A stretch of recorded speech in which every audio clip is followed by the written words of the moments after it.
And so it's really important for you to bear in mind that while it's very good to put in CFLs, and we have some compact fluorescent light bulbs at the table out there for PG&E customers, which can cut your energy use for that bulb compared to an incandescent by 75%, and they last 10 times longer. That's very good, and it can reduce your bill and it can reduce your carbon footprint. But if you do energy efficiency on your natural gas usage at home, it's actually going to have much bigger bang for the buck. So think about things like insulation, like the efficiency of your furnace, like turning down the thermostat on your hot water heater to 120. Nobody needs that scalding hot water heater anyway. So using energy more efficiently, not just electricity, but natural gas. Consider solar, and that means both solar thermal as well as photovoltaic cells. And what that's doing is it's just reducing off the top, again, like energy efficiency, reducing off the top how much you're using to begin with. But nobody is going to get down to zero. Everyone's going to have a computer running some of the time. So make your energy use climate neutral, climate smart.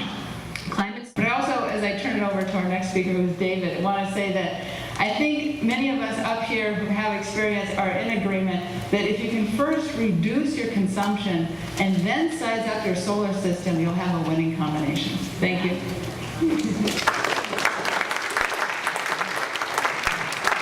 Next we have David Arpin, who's the VP of Finance for Solar City. And his role at Solar City is to put together tailored financing packages for businesses and nonprofits and so on. Thank you, David. Thank you, Margaret.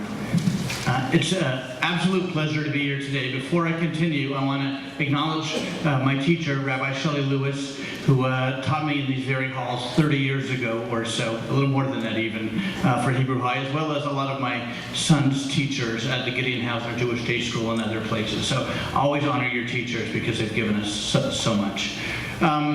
So I have three very simple messages I'm going to try to give in my 3 allotted minutes, and I'm going to tell you what they are. One is you can be the difference. 2, you can go green and save money. And 3, if not now, when, there's a time and a place to do it, and this is the time, and I'm going to tell you from a financial perspective why it's the right thing. I think we've covered nicely the moral imperatives. So this is an example of some of the Solar City community programs that we've done. We've also done them, by the way, in Menlo Park, in Atherton, in Santa Monica, in Clovis, in Berkeley, all over the state. So I just wanted to tell you about a few of the projects that we've done this year. The first one was last December. We did a project called Change a Light Bulb, Change the World. Every faith has its Festival of Lights, and ours is Advent in the Christian Church. So the program was to have a family Advent service that people could do at home during the 4 Sundays of Advent. So we packaged up 4 CFLs and a little packet of meditations. And the idea was that families would gather in their home on Sunday evening, light a candle, read the meditation, which was a little piece on global warming and a relevant Bible passage, and then change a light bulb. So by the end of Advent, you'd have at least 4 CFLs in your house, replacing incandescent light bulbs. The best part of the project was we sold the packets before and after church, and just the opportunity provided to talk to people, to raise awareness, to try to get them thinking about changing some habits. Next slide. Recently, we've just completed a adult study series called Cleaning Up Eden, the Challenge of Climate Change. And this is the list of topics. It was a 5-week series. We had speakers each week. And culminating in the last week, we had Michael Clausen from Actera came and helped us form focus groups around 3 issues: sustainable living, political action, and greening the church and workplace.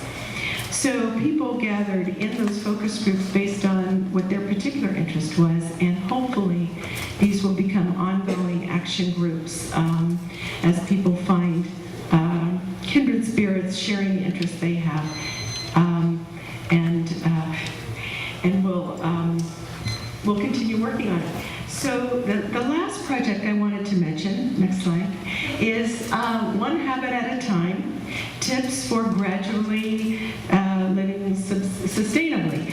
And I'm sure everybody's had the experience of reading these sheets that have 20 things you can do to lower your carbon footprint, and you get to the 20th and you're so overwhelmed you don't even know where to start, and that's the end of it. So we had the idea of publishing in our monthly newsletter one tip each month, and Pat Kinney, who's here in the back, writes these for us, so that every month in our newsletter there is a little piece about, for example, solar clothes dryer, drying your clothes on a rack instead of in the dryer.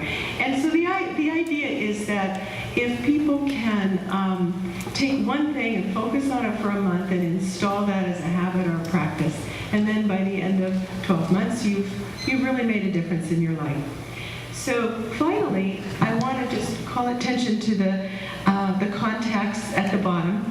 And I think it's so important that we share what we're all doing as faith communities, and ideas that work and ideas that don't work, and most of all support each other. So I can be reached there, and those are everything that I just said is on the First Pres website, and I have some paper copies of them too.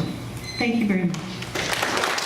Solar City, Green Now USA, and PG&E Climate Smart were major financial underwriters that made this event possible. Whole Foods provided a wonderful food, and if there's more, you can have some on your way out. And World Centric provided the utensils, and that would be something to look at if you don't have a dishwasher in your worship facility, as we don't. It's a step up. You can compost it in your new composting program. And I want to invite up Rabbis Adam Allenberg and Josh Zweiback.